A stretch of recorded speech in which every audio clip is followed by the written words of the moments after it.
Krishna. Om Namo Bhagavate Vasudevaya. Om Namo Bhagavate Vasudevaya. Om Namo Bhagavate Vasudevaya. Narayanam Namaskrityam Naram Chaiva Narottamam Devim Saraswatim Vyasam Tato Jaya Udire Ashtaprayeshu Abhadreshu Nityam Bhagavata Sevaya Bhagavate Uttam Shloke Bhaktir Bhavatir Naishtaki Om Gyantimirandasya Gyananjana Shalakaya Chakshurunmilitam Yena Tasmai Shri Gurave Namaha. Jai Shri Krishna Chaitanya Prabhu Nityananda Shri Advaita Gadadara Shivasadi Gaura Bhakta Vrinda. Hare Krishna Krishna Krishna Hare Hare Hare Rama Rama Rama Hare Hare. Budhaṃ Karoti Vācānaṃ Pangam Langyate Girim Yat Kripatamaham Vande Shri Guru Dīnataranam Paramanandam Madhavam.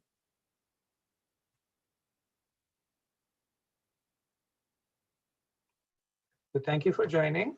We will resume our discussion from the 16th chapter, verse 31, which is the cursing of Jay and Vijay.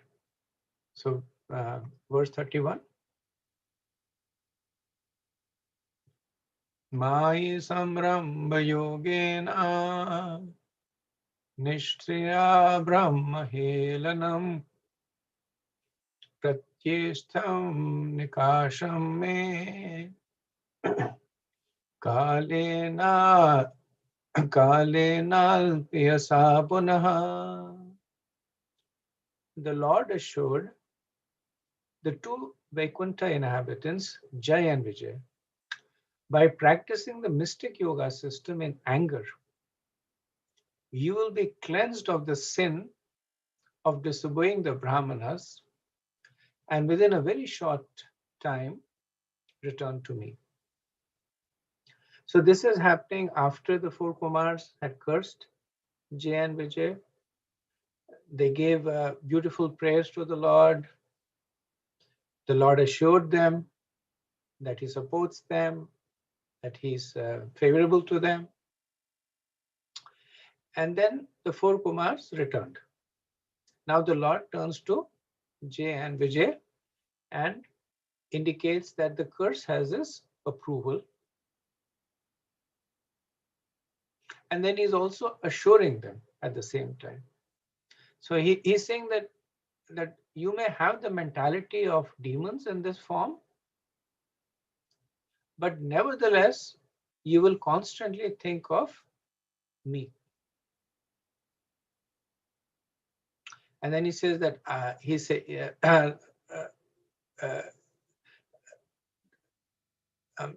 Vishwanath Chakravarti says that built into this is the Lord's benediction. Because Jay and Vijay are doing this as a service to Lord Vishnu, because he will experience the pure happiness in Veer Ras in fighting with them. So in reciprocation to this, the Lord is giving them this benediction that they will be cleansed of the sins of disobeying the Brahmins. They will never forget him, which is the biggest benediction. They will never forget him. And then finally, that within a very short time, they will return to their service. So this is a clear indication that the Lord is not only very, very protective and favorable of his devotees, But the devotees, even if they make a mistake because of their mentality, the Lord is accepting it as a service. So in the third appearance, the Lord will directly accept them. And he says that by meeting me in battle with anger and by meditating on me in anger, you will overcome the offense of anger to the Kumars. So in the 10th canto of the Bhagavatam, this verse is quoted. Persons who constantly direct their lust, anger, fear, protective affection, feeling of impersonal oneness, or friendship towards Lord Hari are sure to become absorbed in thought of him. This is 10:29:15. Exactly a verse that is sung in the Rasa dance. And Jay and Vijay, they will be connected to Krishna in the yoga of anger.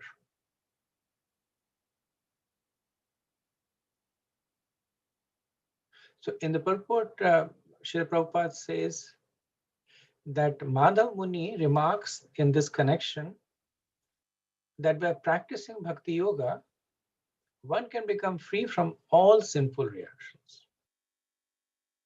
So this is a powerful statement. They're all sinful reactions. And then he says, even Brahmashap, or the curse of a Brahman, which cannot be overcome by any other means, can be overcome by Bhakti Yoga. And then Prabhupada says that all the kinds of sinful activities that can be performed, a Vaishnava Prad is the most sinful. Brahman or Vaishnava Prad, it is more sinful, but even that can be overcome by the dint of Bhakti Yoga.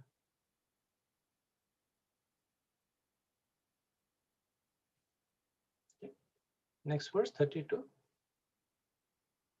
Dvahastava-dishya Bhagavan Viman Shreni Bhushanam Sarvatisyaya Lokasmaya Jashtam Swam Dishnayama Vishad.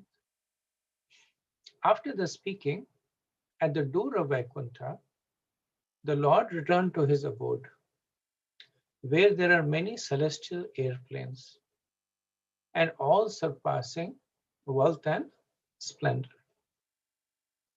The Prabhupada remarks that it's from this verse, it can be understood that this conversation took place at the entrance of Vaikuntha Loka. So in other words, it means that the four Kumars actually did not enter Vaikuntha Loka, but they were at the gate of it.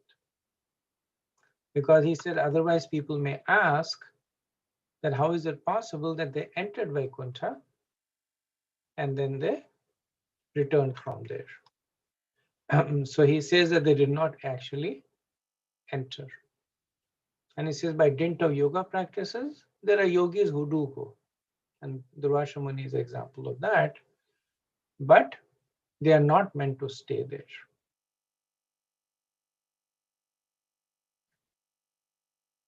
Okay, verse 13. Tau tu girvanarashbha tau girvanarashbhau dustaradhari lokataha hatriyau brahma shapada abhutam vigtasmayo. But those two gatekeepers, the best of the demigods, the beauty and luster, diminished by the curse of the Brahmins, became morose and fell from Vaikuntha, the abode of the Supreme Lord. So in 5 verses, from 33 to 37, Lord Brahma concludes his narration. So this is the plight of the doorkeepers. And one might ask that just in the previous verses, the Lord is acknowledging the doorkeepers as his associate. He's assuring them that all will be well. So why do they become morose? Why did they lose the beauty and luster? And then one can understand that all this is a prelude of the pastime that's going to play out. Because unless they develop this demoniac conception, they will not fight with the Lord. And the beauty of the pastime is this: that they were strong, they were difficult to defeat, but they were favorable to the Lord. So through the curse, the mentality is changed in a way and not changed. So they're still in connection with the Lord, but in anger. But the mentality is definitely demoniac. So they are taking on the qualities of the lack of beauty and luster. Demons by nature are morose. They tend to see the glass half empty. By nature, they are envious and angry. So all those qualities are beginning to manifest in them. Verse 34. Tadave kunta deshanata tayo nipatmanayo hahakaro maha ase vimanagre shuputrakaha. Then as Jay and Vijay fell from the Lord's abode, a great roar of disappointment arose from all the demigods who were sitting in their splendid airplanes. So the roar of disappointment was because of the fall of the devotees. That the demigods are exalted devotees of the Lord themselves, and in that mood, they are never envious of other devotees. So when they saw that these two very close associates of the Lord are falling, then there's a roar of disappointment from them. And the roar of disappointment is also because they're entering into the material world in the form of the enemies of the demigods. So the demons have eternally this position of enmity. So the roar of disappointment was also for that. And then Vimana Grayeshu, it says in the best of the airplanes. So Srila Prabhupada translates that it arose from the demigods who were sitting in their splendid airplanes. And Vishwanath Chakravarti says that Vimana Grayeshu can also refer to Jay and Vijay, that they fell from Vaikuntha sitting in the best of the airplanes.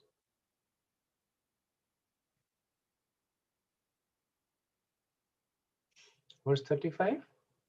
Tave bhayadhuna praptu parshad pravaru harehe dite jathar dervishatam kashapam te jaulbanam. Lord Brahma continued, those two principal doorkeepers of the personality of Godhead have now entered the womb of Diti, the powerful semen of Kashyap Muni, having covered them. So remember, this is a conversation happening between Lord Brahma and the Devas. So they had seen all these inauspicious omens in the universe, and they went and they were wanting to get shelter and protection from Lord Brahma. And in order to answer it, Lord Brahma, he went into the background and explained the antecedents of Jay and Vijay. And then Prabhupada, in the purport, he writes that that one should remember that the mind of Kashyap Muni was not in order when he conceived the two sons.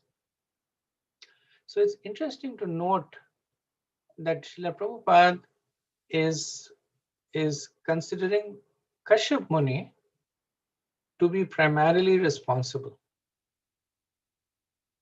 So even though when we studied the chapter, we saw that it was Diti who was passionate, and it was the time that was inauspicious. But what Prabhupada says that ultimately it was the mind of Kashyap. So the fact that it was at an inauspicious time, it impacted his mind. The fact that he was swayed by the passion of Diti impacted his mind. So Prabhupada does not even consider Diti or the time factor to be the real cause. He actually says it's the mind of Kashyap that was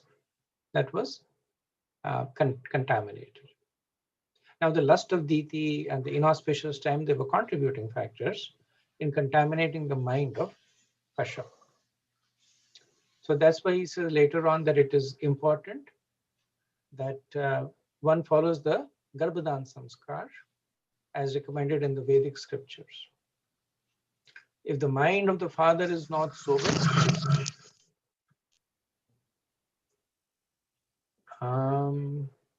can somebody, I think Namapriya Mataji, you probably need to mute your microphone.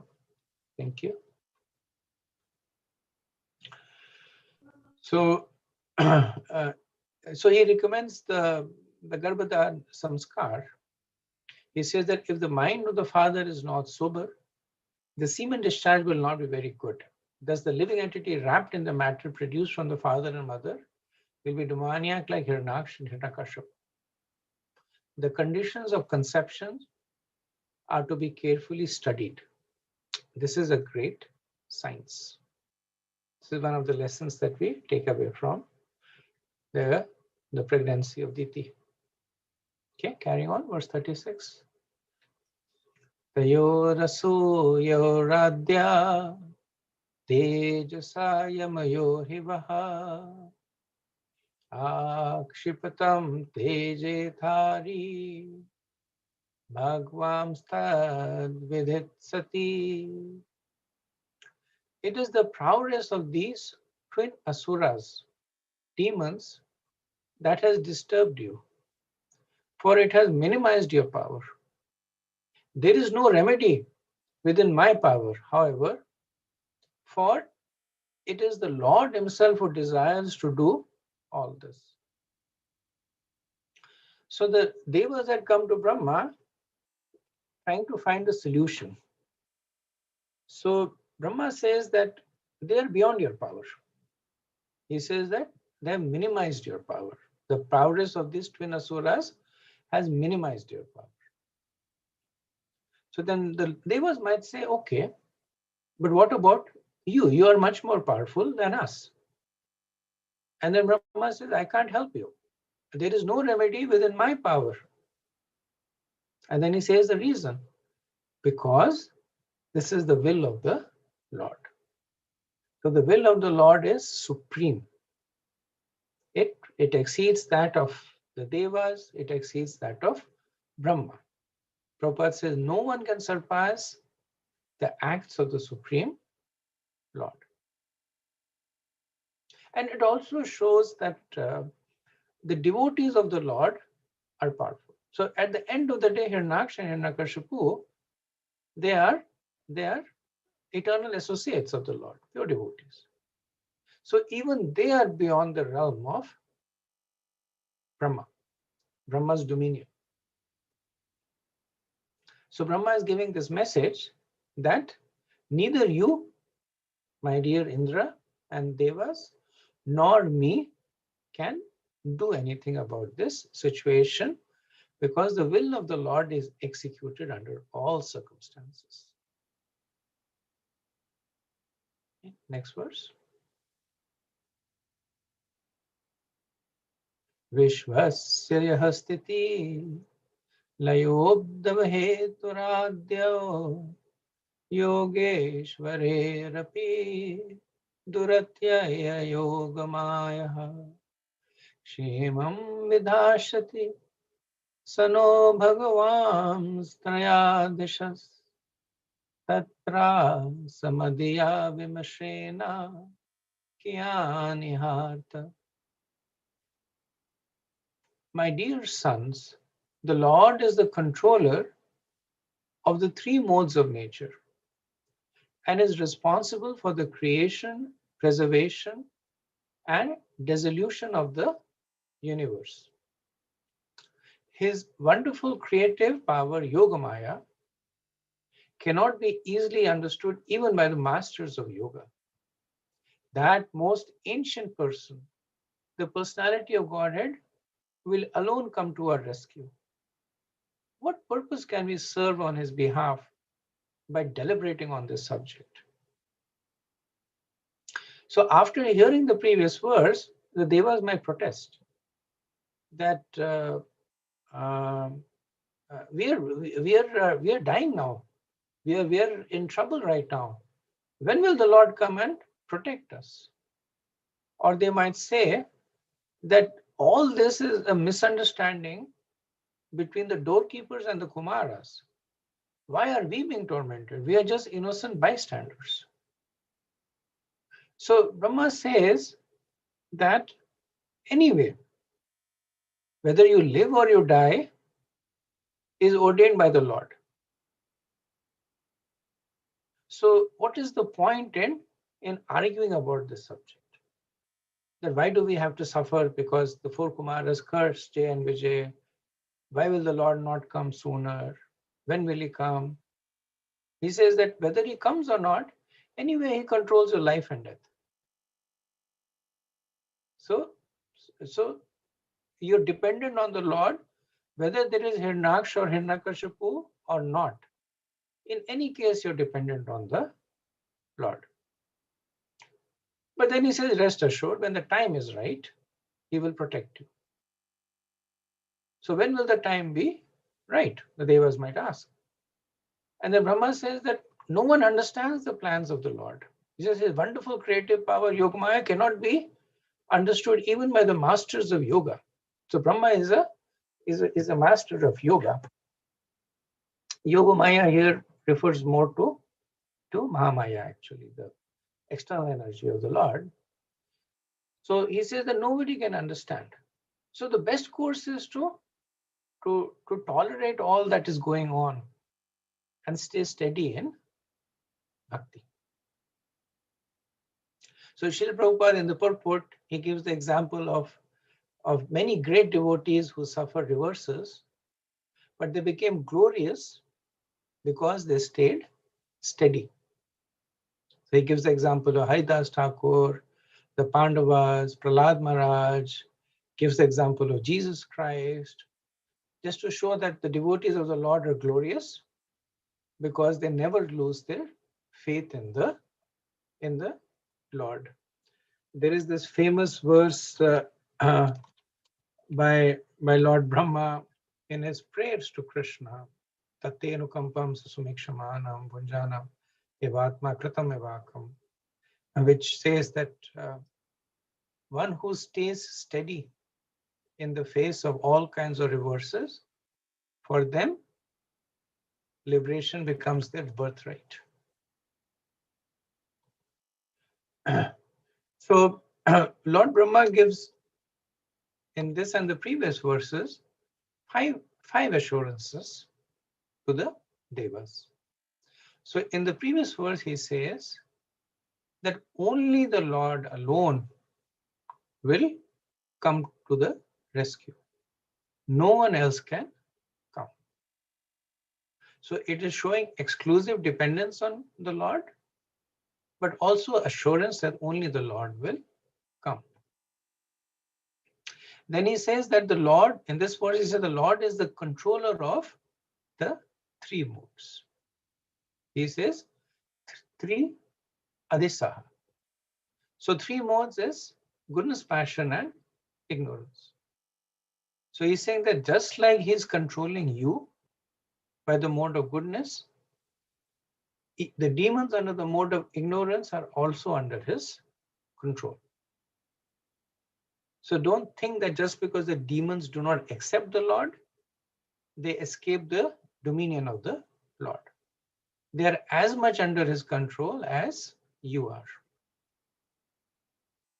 And third, he says is that the Lord is responsible for sthiti laya udbhava hetu, creation, maintenance, and destruction. So because he is master of all three, he is competent to destroy in order to maintain. So you can rest assured that if need be, in order to preserve the universe, he is quite competent to destroy the demons.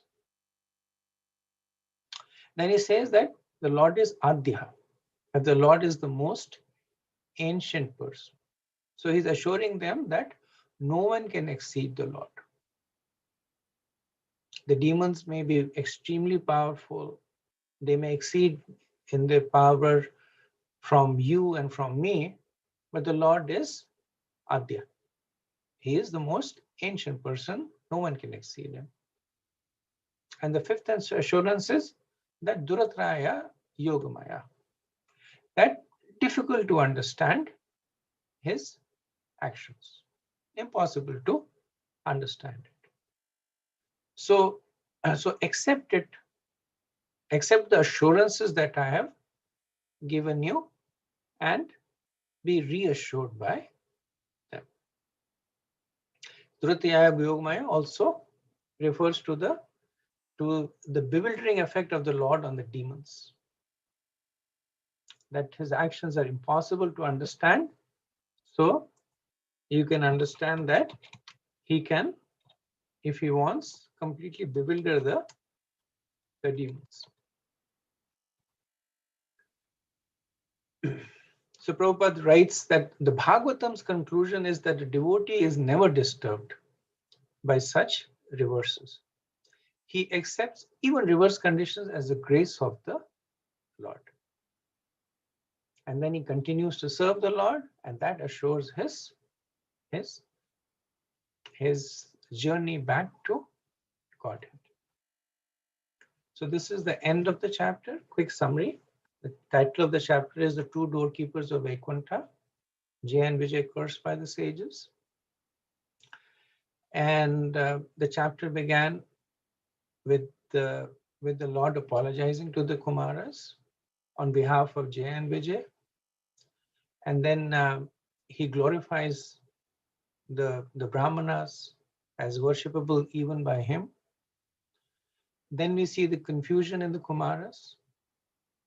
They are not clear whether the Lord is happy or angry at them, whether the glorification is actually a hidden way to criticize them. And then they reply to the Lord with full surrender, that whether you're happy, whether you're unhappy, we surrender to you. We don't know whether we have done the right thing or wrong thing. We can understand that we have made a mistake because we have cursed to faultless devotees. So they say, whatever you would like, my dear Lord, we are completely surrendered to it.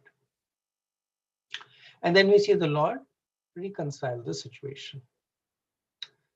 That he pacifies the Kumars, indicating that he is not angry with them. He also upholds the curse. He reassures Jay and Vijay that he is not angry with them. He understood that it was their desire to serve him in that way. He assures them that they will never forget him. And he assures them that they will go but not go. which means that they will come back very quickly, or they will never forget him. And then finally, Lord Brahma concludes the narration by reassuring the Devas that they have nothing to worry about, because they are as devotees under the protection of the Lord. Okay, so let me pause here and see if there is any comments or discussion.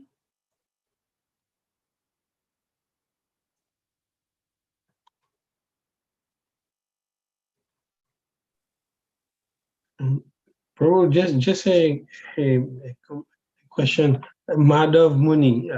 Who is Madhav Muni? Where does it come from, Madhav Muni? In one of the Prabhupada mentioned about Madhav Muni. Oh, Madhav Muni. I don't know. I think he's one of the commentators on the Bhagavatam, but don't know his antecedents. Okay. So in that discussion where you were saying that the Kumaras. Hare Krishna, Prabhuji. I just wanted to thank you, Prabhuji. Like the classes are so nice. Unfortunately, I missed it the last week, but like every class like is like nectar. Like even today's class, like when you're mentioning the situation of the demigods, like as bystanders, I never thought like that. Because of whatever happened between Jay Vijay and the four Kumaras, like pretty much their life getting impacted, but how they could accept Brahma's advice, that also shows that the surrender of the devotees. Right. In a way, they were affected the most, because the first thing Jay Vijay came down is they basically displaced them from their kingdom. And I guess they were aware of it, but they were reconciled to it. Thank you, Prabhuji. Thank you. Yeah, I would. Can you speak up a little bit? Your mic's a little low. I was connected to Bluetooth before, but I took it off. Is it better? This is a lot better. Okay, so the question I had was, so the Kumaras, they came up to the entrance and they returned. They did not enter the Vaikunta. But we also understand that they are one of the Sampradaya heads. Correct, Prabhu? Is that, is it not a prerequisite, I guess, that the Sampradaya heads are, in the spiritual world, like denizens of the spiritual world? Or nothing of that? Not really, because Brahmaji. our Sampradaya head is Brahma, who's in the material world. Then there is Rudra Sampradaya, which is Lord Shiva. He's in the material world. Lakshmi Devi, I guess, is the only exception. She's in the spiritual world. So no, I don't believe there is any such requirement. Prabhu, Hare Krishna. We hear that today that four Kumaras went up to the gate. They didn't really enter into the Vaikuntha, but they were at the gate. So similarly, Ajay and Vijay also were at the gate only, right? Isn't it? Can we consider them they were in Vaikuntha? Then how to see that? I think the difference is that Jay and Vijay were inside. They were like Vaikuntha Vasis coming out to the gate as guards, because they're permanent residents, right? They're not like the four Kumars. They're permanent residents of the material world, and they were visiting the gate. They came up to the gate. Jay Vijay are on the other side, so they're permanent residents of Vaikuntha, and they were coming up to the gate. So different situation. So another question, Prabhu. In Bhagavad Gita, Krishna says, "One who comes to my abode never returns back to the." So people ask, does it mean we lose our free will? And how to address that, because here we see how Ajay and Vijay are coming back to the material world by the curse of all Kumaras. So can you please say a few things about it so that we can preach effectively? Srila Prabhupada actually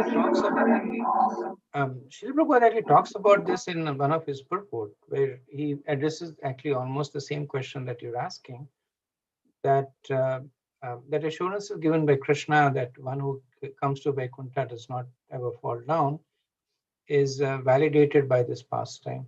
That Jay and Vijay coming down to the material world is not a fall down, but he says that he actually uses the word that it should be considered as an accident.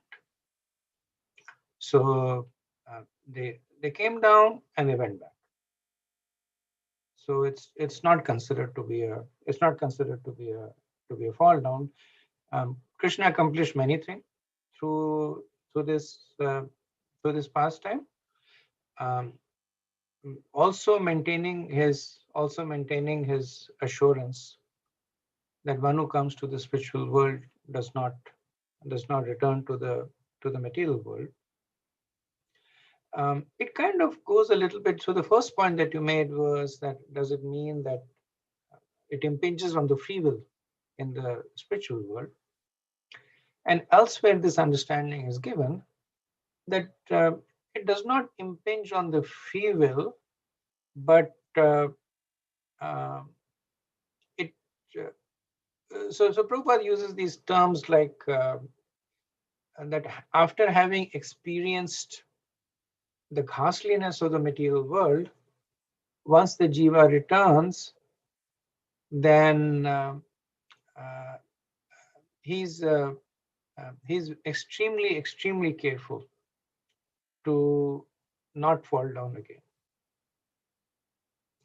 So it's a manifestation of the free will. It's like, you know, somebody goes to prison and has a horrible experience there. Then once he comes out, he can still commit a crime, but having experienced the prison, and Prabhupada says that the jiva is given memory of the births in the material world. So not just they remember the last birth or the last few births, but they remember the births as demigods and demons, as animals, as insects, and all those, and all the suffering that they accrued in the birth. They remember that, and that acts as a powerful deterrent against the return. But the free will is preserved. Free will is never taken away.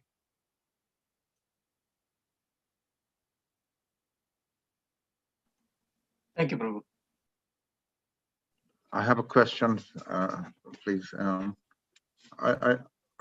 was just reflecting on the 35th verse, the purport of the 35th verse towards the end, where it seems to appear that the state of consciousness of the mother and father will determine, you know, the mentality of the child. Said in the last time, the conditions of conception are to be carefully studied. This is a very great science. Just a reflection also. Within our ISKCON, we are aware of instances where the Garbhadan Samskar has been perfectly done, but the child produced in a due time has deviated from Krishna consciousness, and the reverse of that is true also. There are cases where there has been no Garbhadan Samskar, or even, you know, for people who joined, you know, our Krishna consciousness movement, and then they became wonderful devotees. So I'm just wondering how we can reconcile that.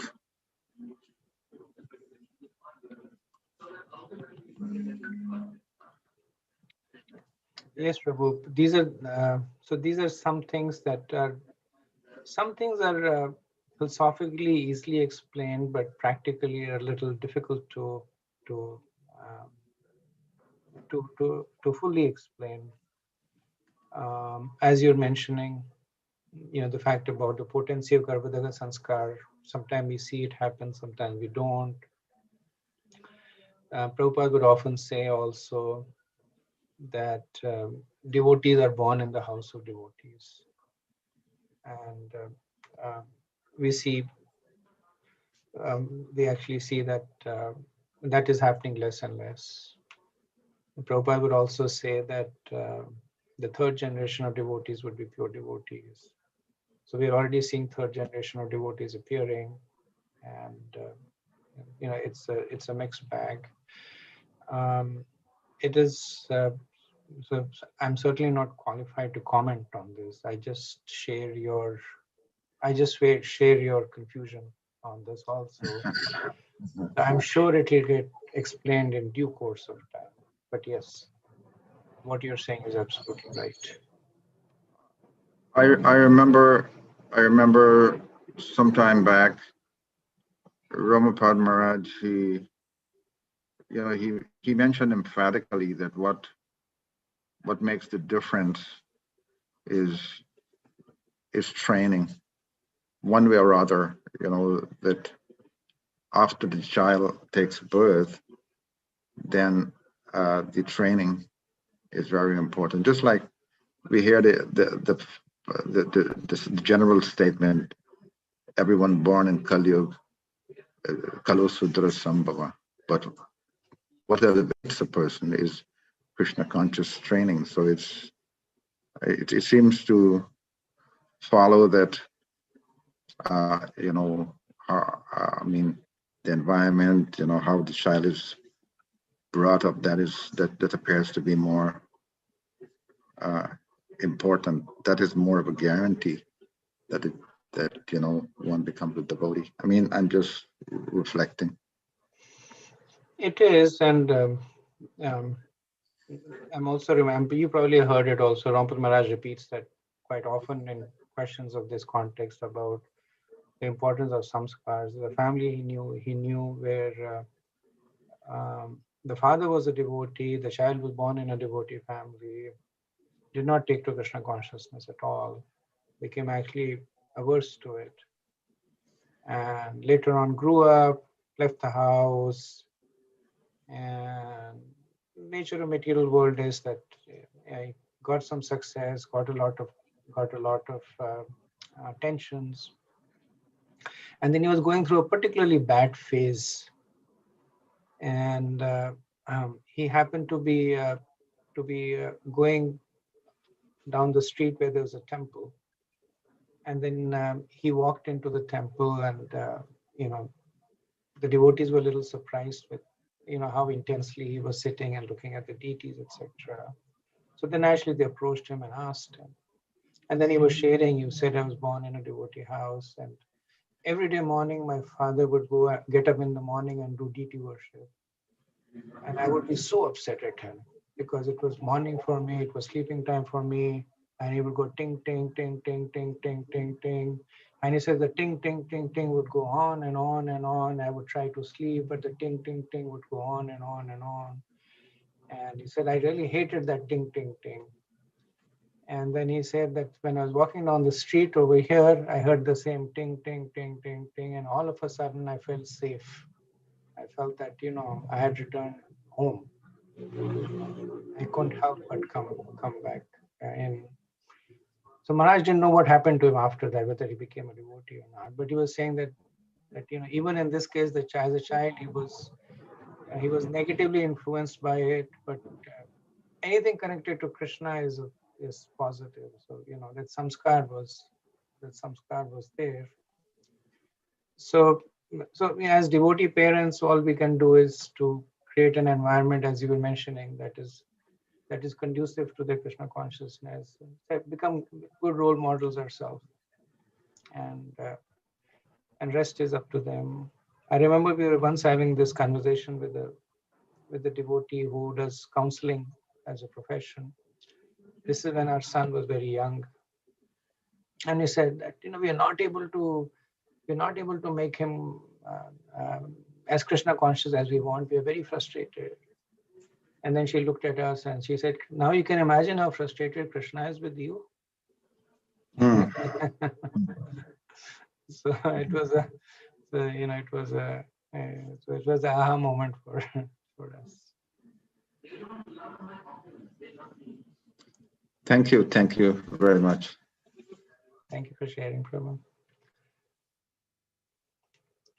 Okay, so if there are no further questions, we'll begin with the 17th chapter. So the title of the 17th chapter is Victory of Hirnaksh over all the directions of the universe. So 3 chapters will talk about the pastimes of Varadev. So the 17th chapter is the precursor or setting of the stage, which is the birth of Hirnaksh and his victory over the universe. The 18th chapter is the battle between Varadev and Hirnaksh. And the 19th chapter is the killing of Hirnaksh. So these 3 chapters have almost no purports, and they're basically Leela Varnas. They're reciting Leelas. Most of the verses have either few line purports or no purports. So my expectation is that we will go through them fairly quickly. The 17th chapter is divided into 4 parts. The first part talks about the inauspicious omens after the birth of the twins. Then the 2 brothers Hirnaksh and Hiranyakashipu growing up. Then Hirnaksha's conquest of the universe. And then the chapter concludes with a conversation between Hiranyaksh and Varuna. Okay, verse 1. Maitri Vacha Nishmayatma Bhuvagitam Karanam Sankhayojitaha Tataha Sarve Nayavartan Tridvya Divakshaha.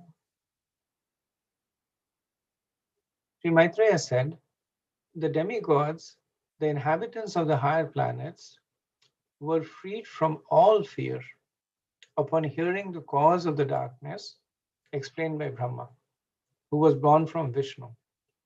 Thus they all returned to their respective planets.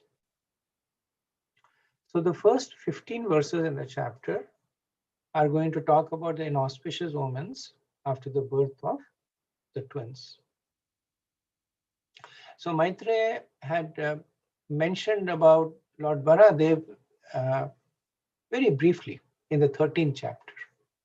Now he's going to be expanding on the pastime of Varadev with further details. So after the Devas heard, they became freed from all fear.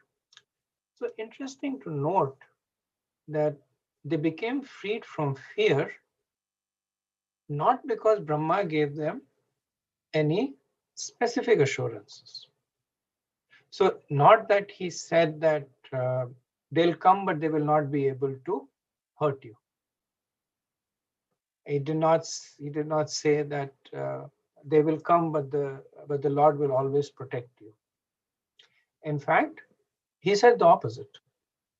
He said nobody can understand the mind of the Lord. And his answer was more philosophical, that if the Lord wants, he will protect. If he doesn't want, he won't protect. Anyway, you're at the mercy of the Lord. But because the Devas are exalted personalities, strongly in the mode of goodness, they were able to take shelter of the philosophical assurances given by Brahma. So they became free from all fear. So their mind frame was that whatever happens, it happens by the will of the Lord, and the will of the Lord is good for us. Whether it results in suffering or whether it results in happiness, it is good for us. So that freed them from all kinds of fear, mood of devotees. That whatever the Lord does, it is good for us. So Diti gave birth to twin sons after 100 years of pregnancy. And at that time, all kind of inauspicious signs manifested. And we will see that in the subsequent verses. Verse 2. Ditistu bharturadesha apatya parisankhini Punavarsha sathe sadvi putra prashasave yamau. The virtuous lady Diti had been very apprehensive of trouble to the gods from the children in her womb, and her husband predicted the same. She brought forth twin sons after a full 100 years of pregnancy. So Diti is described in this verse as Sadhvi, as a virtuous lady. And this is in contrast to the more derogatory adjectives that were applied to Diti in the previous chapter. And understanding is that even great personalities can commit mistakes. So it is okay to condemn the mistake, but it is not okay to condemn the person. And especially exalted personalities, because they have this ability to quickly recover from their offenses. Prabhupada said that's the big difference between the Devas and the Asuras. Devas also commit mistakes. Indra, he insults Brahaspati. He lusts after the wives of sages. He commits mistakes, but he also has the ability to recover from them by displaying genuine remorse, by taking shelter, by wanting to remediate that. And that is the real sign of greatness. So Diti made a mistake, but here she is described as Sadhvi. And you can see it by her nature also, that she did not want to trouble her other children. So Devas are also like children of Diti. They are born of Aditi, who was the elder sister of Diti. So out of compassion for them, she was withholding her children in her womb. And Vishwanath Chakravarti says that the second reason is, as a mother, she also wanted to delay the inevitable killing of her children by Lord Vishnu, because her husband had predicted that also. So she was thinking that the longer that I delay their appearance, the more their inevitable death will be delayed. Verse 3.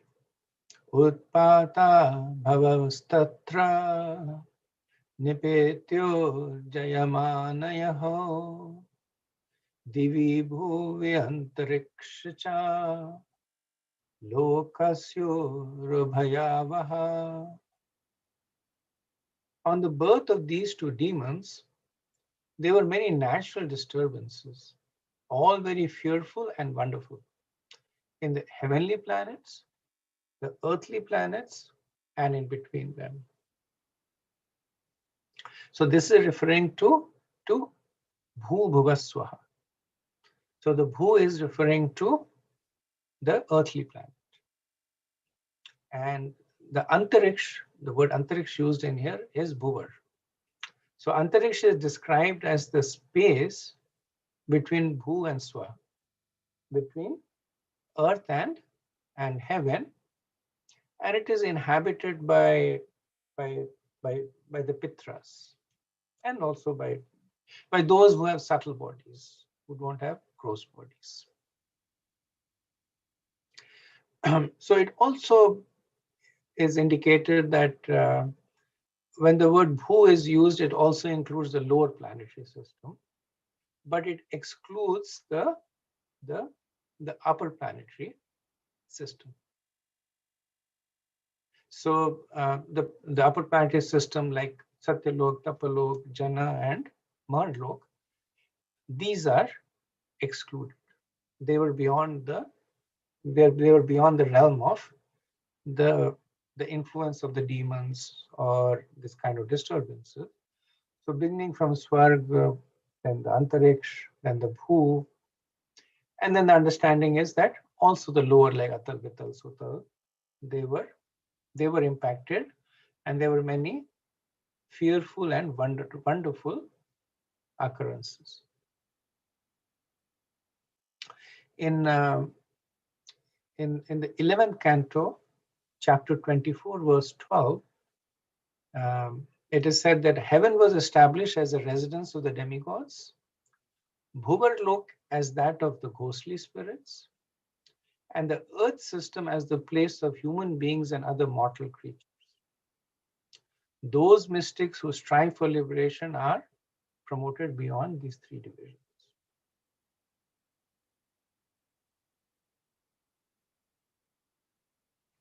Okay, verse 4. Saha chala bhuvas chelu disha sarvah prajajvalu sholkascha shanayah petu hetavascha tihetavaha. There were earthquakes along the mountains on the earth, and it appeared that there was fire everywhere. Many inauspicious planets, like Saturn, appeared along with comets, meteors, and thunderbolts. So these 5 verses, 4 to 8, they describe the disturbances as reflected in the elements of nature. And then the following 5 verses, from 9 to 13, they will describe the disturbances as reflected in the animals. And then part of 13 and verse 14, they will describe the disturbances as reflected in the heavenly planets. So this one describes the disturbance in the elements of nature. So Prabhupada says that when natural disturbances occur on a planet, one should understand that the demon must have taken birth there. In the present age, the number of demoniac people is increasing. Therefore, natural disturbances are also increasing. There is no doubt of this, as we can understand from the statements of the Bhagavad. So big demons, big disturbances. Verse 5. Vavavayu sudur sparsha Phutkara nirayan muhu Unmulyan nagpatni Vatyaniko rajodvajaha. There blew winds which were most uninviting to the touch, hissing again and again, and uprooting gigantic trees. They had storms for their armies and clouds of dust for their ensigns. So Prabhupada says that when there are natural disturbances like blowing cyclones, too much heat or snowfall, and uprooting of trees by hurricanes, it is to be understood the demoniac population is increasing. And so natural disturbances taking place. Prabhupada at another place actually said that these hurricanes are actually demons, just like Trinavarta. He was a demon. He said different hurricanes are actually are actually demons. They're subtle so that we can't see the personality, but we can see them by their effect. Verse 6. Utsasatadidam bhuda kataya nashtabhagane Yomni pravishta tamasa na samavyadrishate padam. The luminaries in the heavens were screened by masses of clouds in which lightning sometimes flashed as though laughing. Darkness reigned everywhere and nothing could be seen. So Maitreya is using metaphors to describe the situation. That when lightning it strikes across the clouds. So the lightning strikes in two ways.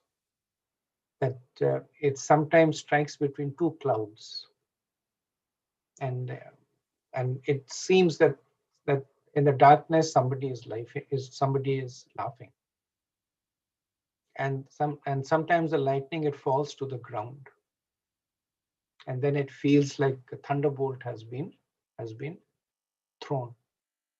So here is talking about the lightning that is striking from one cloud to another, as if somebody is laughing. Verse 7.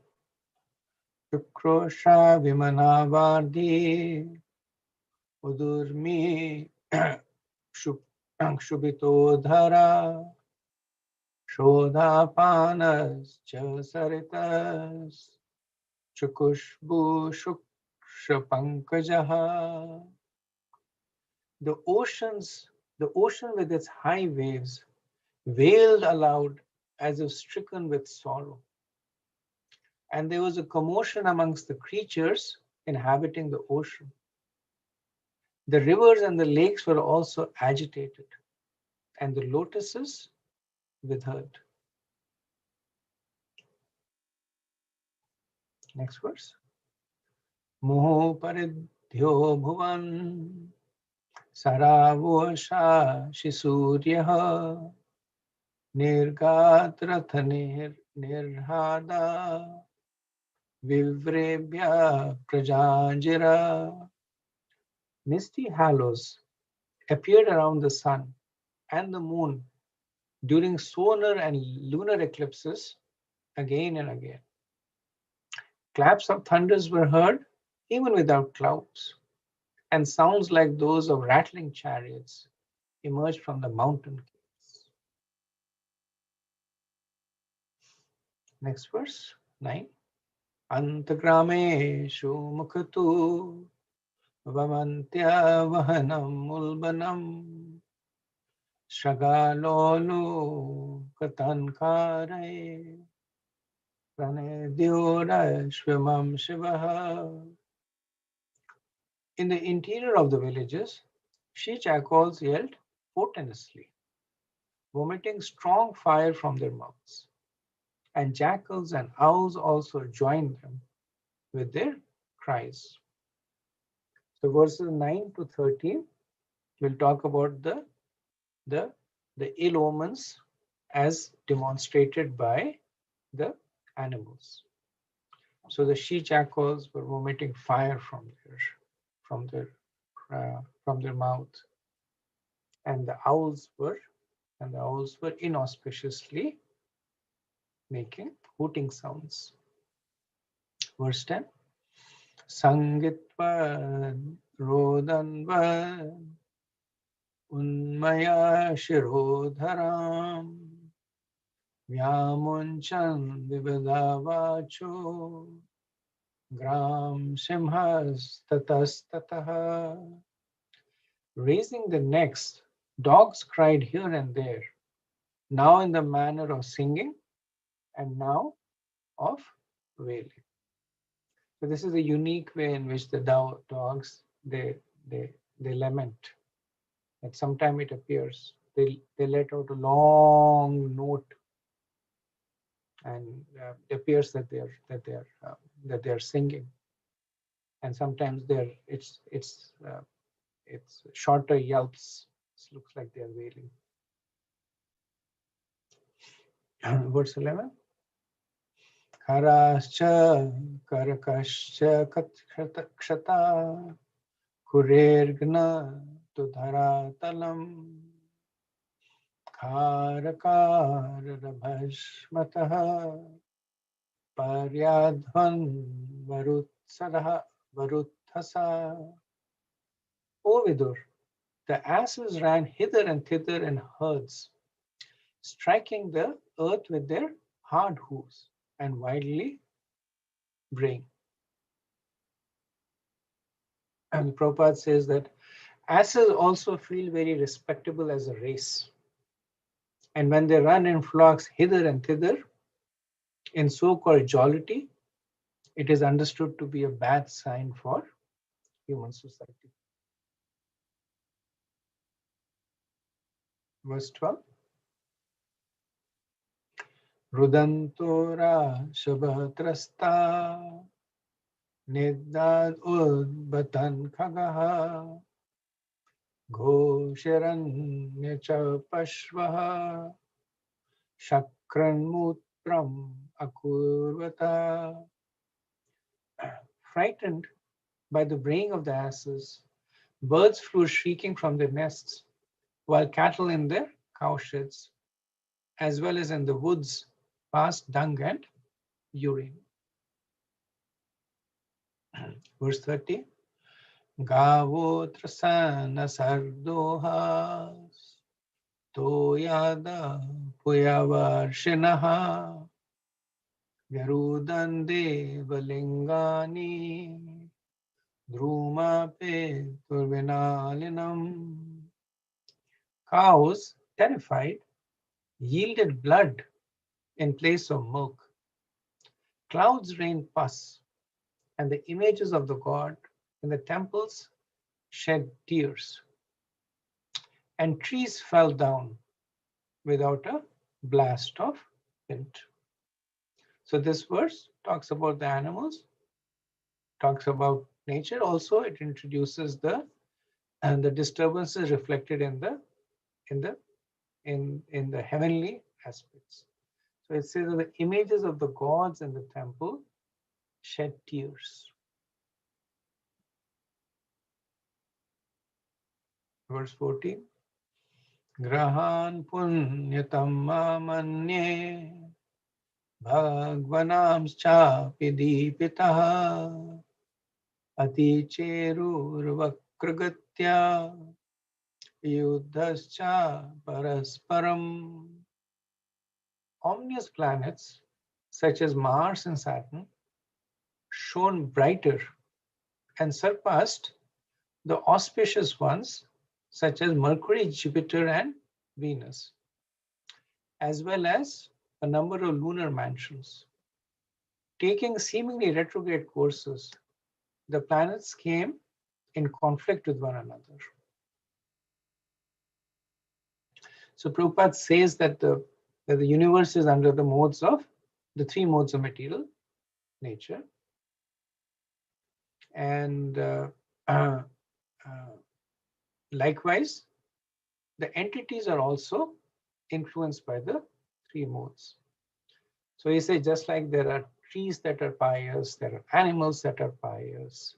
He said there are planets also that are pious, and there are planets that are impious.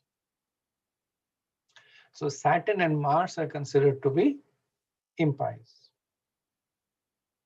And when the pious planets shine brightly, it is auspicious. But when the inauspicious planets shine brightly, then it is not a very good sign. And Bhanuswami, when he comments, because Bhanuswami, he is an accomplished astrologer himself. So he comments on this verse and he says the planets are called retrograde if they move opposite to the normal course in the sky in reference to our vision.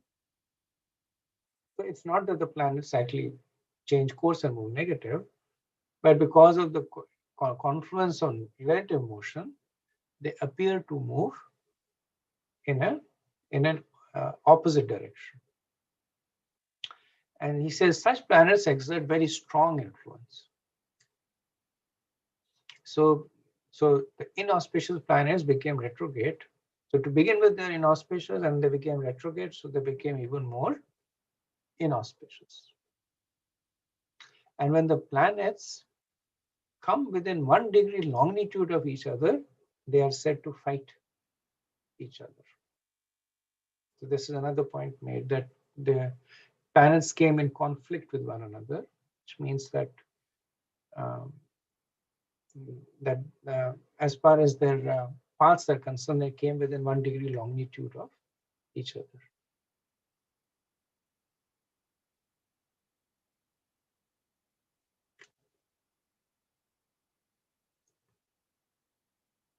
Drishtvanayamscha mahotpatan atattvavidah prajaha brahmaputran rite bhita menire vishva samplavam. Marking these and many other omens of evil times, everyone but the 4 sages of Brahma, the 4 sage sons of Brahma, who were very well aware of the fall of Jay and Vijay and of their birth as Ditya's son, was seized with fear. They did not know the secrets of these portents and thought that the dissolution of the universe was at hand. The 4 Kumars were aware of this because they were the ones who caused it. They had witnessed that curse and they had witnessed the Lord ratifying the curse. And Maitreya is saying everyone but the 4 Kumars, he is pointing to he says Prajaha. So he's pointing to the general citizens of the universe. So exalted personalities like Brahma were aware of what was going on. The Devas had been informed by Brahma, at least the principal Devas had been informed by Brahma, so they were aware what was going on. But the general populace that were not aware, they were seized with fear. Verse 16. Tavadi daityo sahasa vijayamana matta paurusho vavradati smasarena kayena dripati iva. These 2 demons who appeared in ancient times soon began to exhibit uncommon bodily features. They had steel-like frames, which began to grow just like 2 great mountains.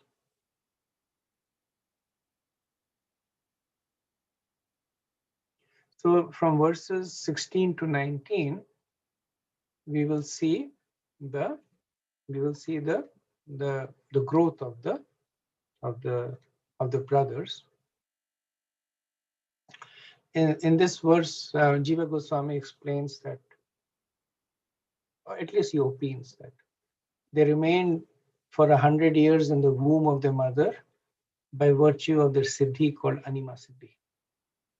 Anima Siddhi means being smallest of the small. So that's how they remained within the womb of their mother. But as soon as they came out, then they began to assume their natural form. Verse 16. Avadi daityo sahasa vijaya manatma paurasho vavradati smasharena kayena dripativa. These 2 demons who appeared in ancient times soon began to exhibit uncommon bodily features. Can I repeat this verse? Yes.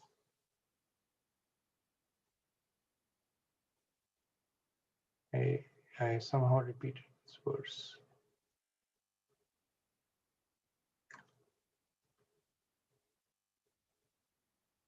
So in the purport of this Prabhupada writes that there are two kinds of men in the world: the demons and the demigod.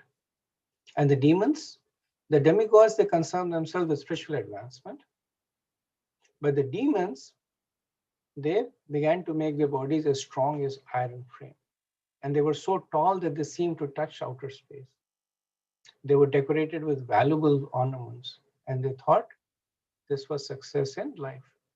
So Prabhupada is saying essentially that they were completely absorbed in the physical manifestation of life, bodily strength, material opulence. That's what they consider to be their perfection of life. Verse 17. Divi sparshau him kirita kotbir niruddhakasatau spuradangada bhujau gam kapayantau charane pade pade katya sukhanya chakaram atiyatastatuhu. Their bodies became so tall that they seemed to kiss the sky with the crest of the gold crowns. They blocked the view of all directions, and while walking, shook the earth at every step. Their arms were adorned with brilliant bracelets, and they stood as if covering the sun with their waists, which were bound with excellent and beautiful girdles. So we can understand that because they were divine creatures, when they were born, they quickly became fully grown. So this is one of the characteristics of the entities in the higher planet, that they do not have an infant stage or a child stage. When you see pictures of heavenly kingdom, you just see the devas and the consorts. You don't see children there, because the day they are born, they immediately acquire the youthful body, and they remain in their body till the time that they die. So we see the same happening in the case of these two demons.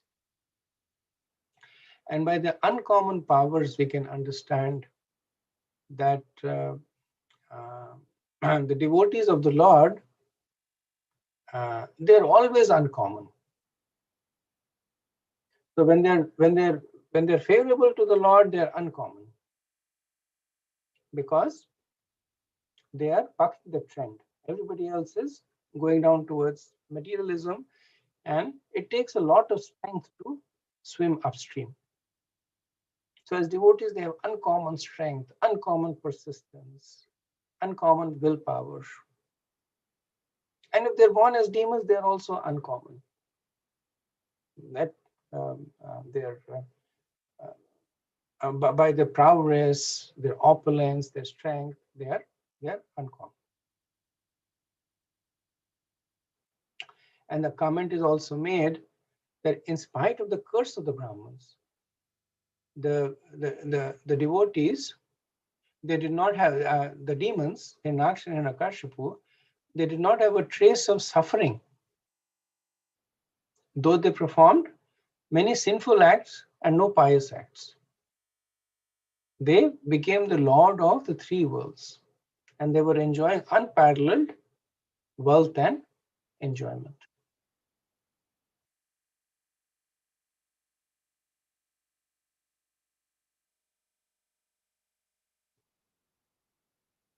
Okay, I'll do a couple of more verses, and then we can stop for any discussion.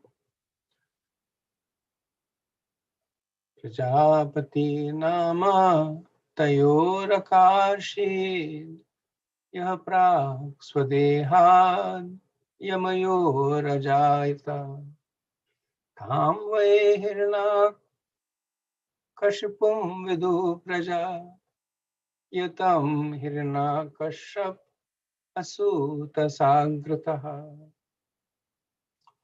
Prajapati Kashyap, the creator of the living entities, gave his two twin sons their names. The one who was born first, he named Hirnaksh, and the one who was first conceived by Diti, he named Hirnakashipu.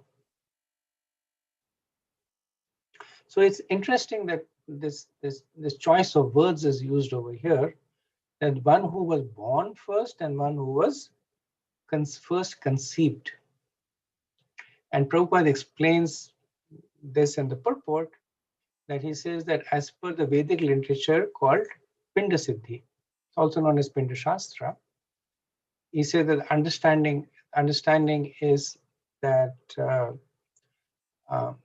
that in case of twins, they are born in the opposite order to which they are conceived. So the child that is conceived first, because he stays at the back of the womb, he is born second. And the child that is conceived second, because he's in the front of the womb, he is born first.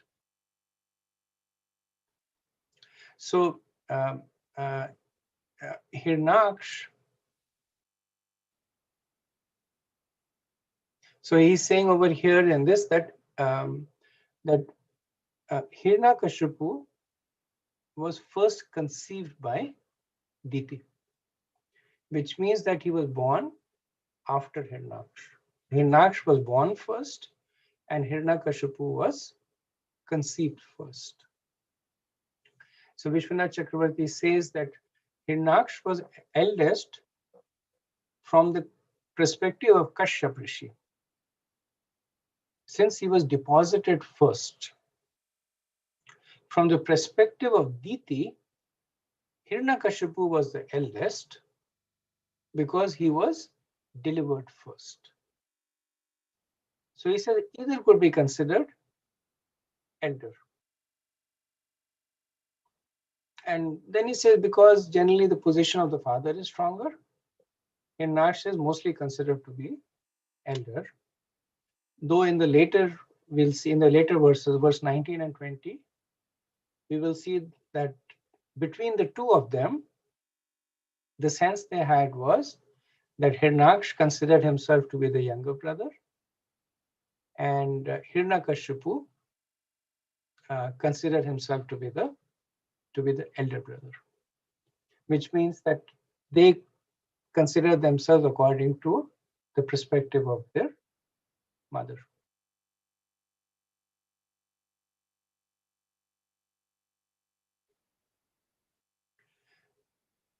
So the word Hirnaksh means eyes of gold. So Aksha means eyes, and Hiranya means gold. So it means eyes of gold means basically greed. That that wherever you see, you have the dollar signs in your eyes. You're looking for wealth and how to steal it. So wherever he looked, he was looking to get wealth. And then the word Hiranyakashipu. So Hiranya means again gold. Kashipu means clothes. So Hiranyakashipu literally translates into one who is clothed in gold. Another meaning of Hiranyakashipu is one who likes gold and soft beds. So Kashipu also means soft cushion. So soft beds means material comforts, and gold, of course, means one who is greedy. So the general understanding that is given to us by acharyas is that Hiranyakashipu represents mad, arrogance, or ego or pride.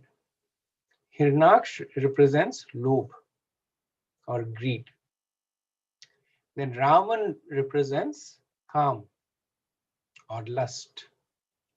Kumbhakarna represents moha or illusion. Shishupal represents Matsarya, or jealousy, or envy. And Dantavakra,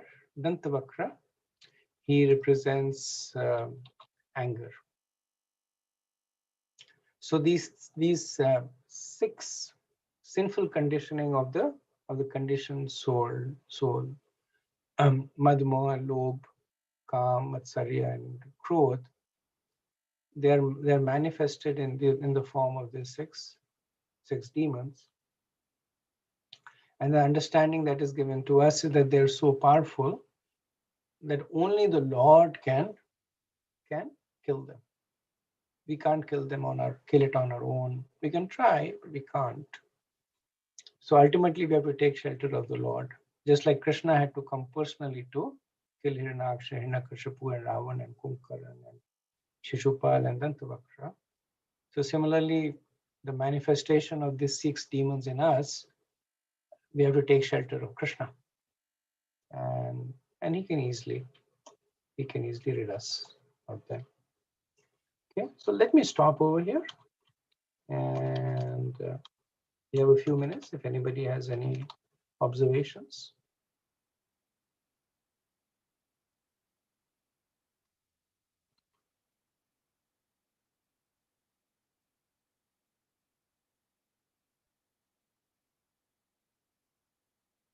Okay, if not, then we can end a few minutes early. We'll end over here. Vanchkalpatarubhayaschet kripa sindhubhya cha patitanam pavanebhyo vaishnavebhyo namo namaha. Ananta Koti Vaishnav Vrinda ki jai, Srila Prabhupada ki jai, Nitai Gaur Premanande. Hare Krishna. Thank you. Hare Krishna. Hare Krishna.